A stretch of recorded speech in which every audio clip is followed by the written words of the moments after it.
الحمدللہ یا رب العالمین، سب تعریفیں تیرے ہی لیے ہیں جو دلوں کے حال جانتا ہے، جو بے اولاد کو اولاد دیتا ہے، جو اندھیروں میں راستہ دکھاتا ہے، جو ٹوٹی ہوئی امیدوں کو جوڑ دیتا ہے، جو بے آس کو آسرا دیتا ہے۔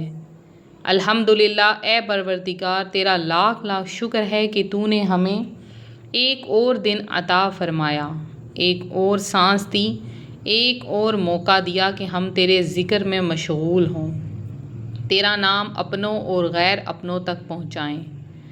آج کے اس مبارک کلام کا آغاز کرتے ہیں روحانی وظائف چینل کی جانب سے، وہ چینل جس نے ہمیشہ غمزدوں کے دلوں میں امید کا دیا جلایا، جس نے ٹوٹی دعاؤں کو جڑنے کا ذریعہ بنایا، جس نے روتی ہوئی ماؤں کی آنکھوں میں ہنسی لوٹائی، جس نے سسکتی ہوئی بہنوں کو سکون دیا۔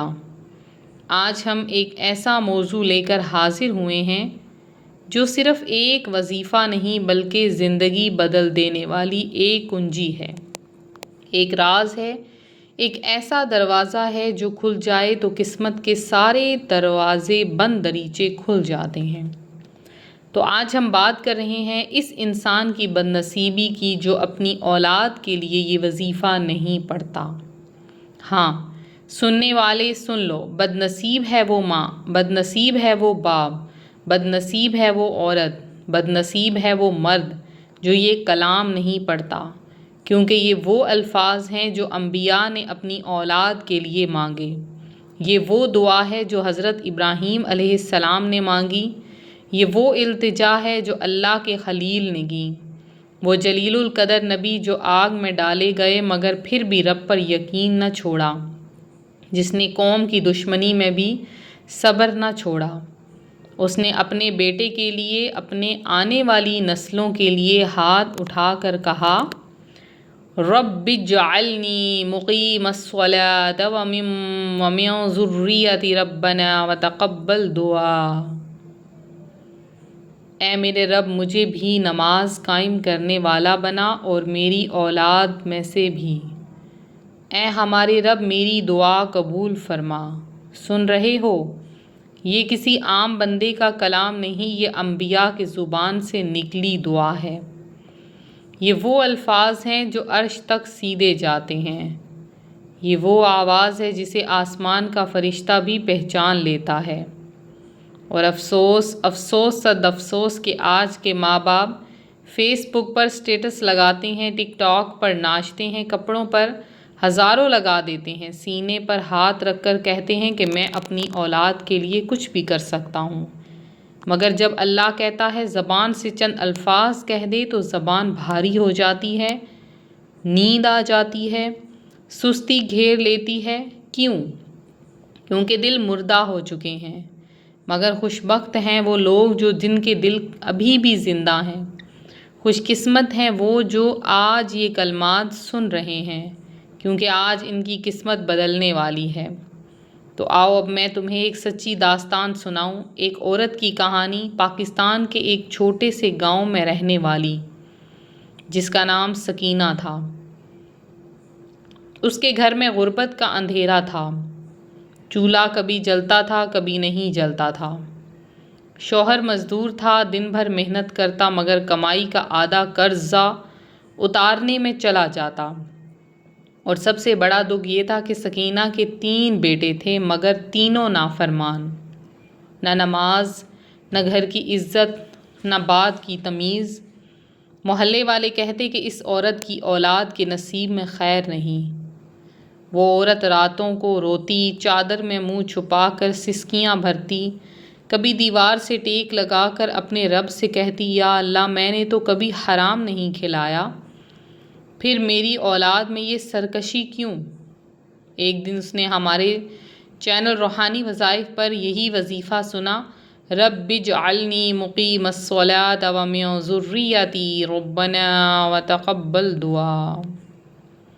وہ کہتی ہے، میں نے اسی وقت وضو کیا، جائے نماز بچھائی، فجر سے پہلے کے اندھیرے میں 2 نفل پڑھے اور روتے ہوئے یہ دعا پڑھنے لگی۔ روزانہ فجر کے بعد، ہر نماز کے بعد، اٹھتے بیٹھتے، پکاتے وقت، برتن دھوتے وقت، یہاں تک کہ سوتے وقت بھی یہ الفاظ زبان پر ہوتے۔ اللہ کی قسم 40 دن بھی نہ گزرے تھے کہ بڑا بیٹا اپنے دوستوں کو چھوڑ کر مسجد جانے لگا۔ دوسرا بیٹا کہتا، امی مجھے بھی وضو کرنا سکھاؤ۔ تیسرا بیٹا کہتا، امی میں مدرسے میں داخلہ لینا چاہتا ہوں۔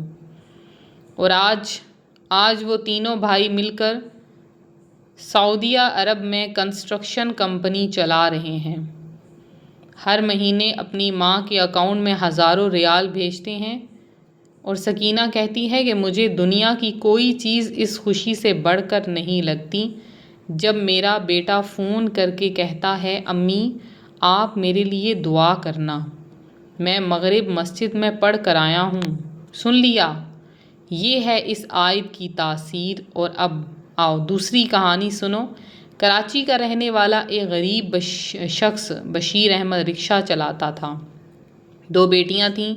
وہ کہتا ہے کہ میں اپنی بیٹیوں سے بہت محبت کرتا تھا، مگر اندر سے ڈر مجھے ہر وقت کھاتا رہتا تھا کہ یا اللہ کل کو ان کی شادی کیسے کروں گا، میں ان کا مستقبل کیسے بنا سکوں گا۔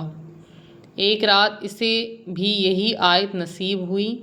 ایک بزرگ نے کہا کہ اگر بیٹیوں کے نصیب سنوارنا چاہتے ہو تو ان کے سونے سے پہلے ان کے سر پر ہاتھ رکھ کر یہ الفاظ پڑھا کرو کہ رب اجعلنی مقیم الصلاۃ ومن ذریتی ربنا وتقبل دعا۔ اس نے ایسا ہی کیا، ہر رات ان کے سر پر ہاتھ رکھ کر پڑھتا۔ ہر فجر کے بعد دونوں ہاتھ اٹھا کر کہتا، یا رب میں کچھ نہیں کر سکتا، تو ہی میری بچیوں کا والی ہے۔ دوستو آج وہ دونوں بیٹیاں ترکی میں اپنے شوہروں کے ساتھ کاروبار چلا رہی ہیں، اور بشیر احمد خود بھی عمرے پر جا چکا ہے۔ یہ ہے دعا کی طاقت۔ تو آؤ اب اسی لمحے سے یہ وظیفہ اپنے دل میں بسا لو، اپنے بچوں کے لیے زندگی بھر کی دعا بنا لو۔ یہ الفاظ صرف زبان سے نہیں، دل سے پڑھو۔ رب اجعلنی مقیم الصلاۃ ومن ذریتی ربنا وتقبل دعا۔ یعنی اے میرے رب مجھے نماز کا پابند بنا، میری اولاد کو بھی نماز کی محبت دے، ان کے قدم مسجد کی طرف موڑ دے، ان کے دل قرآن کی طرف لگا دے، ان کی زبانوں پر تیرے کلمات جاری رکھ۔